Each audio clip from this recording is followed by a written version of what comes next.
I was married from the village and shipped to Italy to a man who used me as if I was not human. This story happened over 15 years ago, and I'm here to share my story because I made a huge recovery by the grace of God. Now, I met this man only once during that time when he visited Nigeria, and he said he liked me and he wanted to marry me. I was happy and smiling like a fool because I was quite young and naive. This man is 18 years older than me, and then I had just finished secondary school. I was planning to enter the university, and he told me that he was going to send me to school in Italy. So he traveled back and he made arrangements with my parents. They paid my bride price and did everything. Few months after that, I traveled to Italy to come and meet my loving husband. This man did not bring me to Italy as his wife because we were not legally married. He just paid bride price and did papers for me, and I traveled. So when we got to Italy, we did a court wedding and I signed papers. I didn't know what it contained because all the documents were in Italian and I did not understand a thing. I thought I came to marry the love of my life, a man who is going to take care of me. So I blindly signed almost 8 papers. I did not know I was signing a trap, a very big trap for myself. So my supposed loving husband is a big time jobless gigolo in Italy. This man practically brought me to Italy to become his slave. So when I got to Italy, the first 2 weeks was sweet. He was taking me places, he was showing me around and everything. He was cooking for me. There's a lot of food in the fridge. The ones I brought from Nigeria, I started cooking them and stocking them up in the fridge until he told me that I needed to start working, which I was like, okay, no problem. This man took me to a farm in a very far place and said I will be working there. I said okay. I asked him, where does he work? He said he's working in another location, but this is the only place available for me. And I started working in a farm. I didn't know I was the only one doing the hard work in that house. My husband was just gallivanting Italy with different women while I do the work. The first day I resumed work, I came back home to meet my husband on top of another woman. I had barely spent 1 month in Italy. I had already caught my husband cheating with another woman, and he didn't even flinch. He was not even remorseful about it. When I got to the house and I saw him, he was introducing me to another woman. He said I should go inside. He's going to explain later. He treated it as if he was talking to his house girl. I should go inside. Like, I was so surprised I couldn't say anything. He came to tell me that woman has been his life. She's the one that gave him papers, blah blah blah. He cannot do without her. That is his wife here in Italy. That if I must remain here,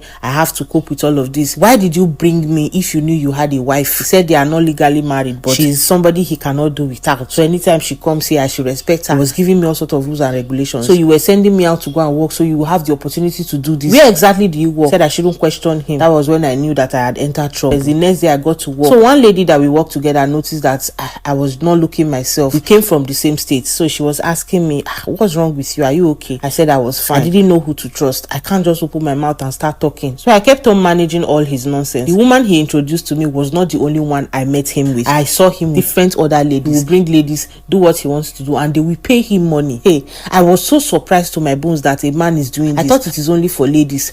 I managed all this nonsense for good 2 years.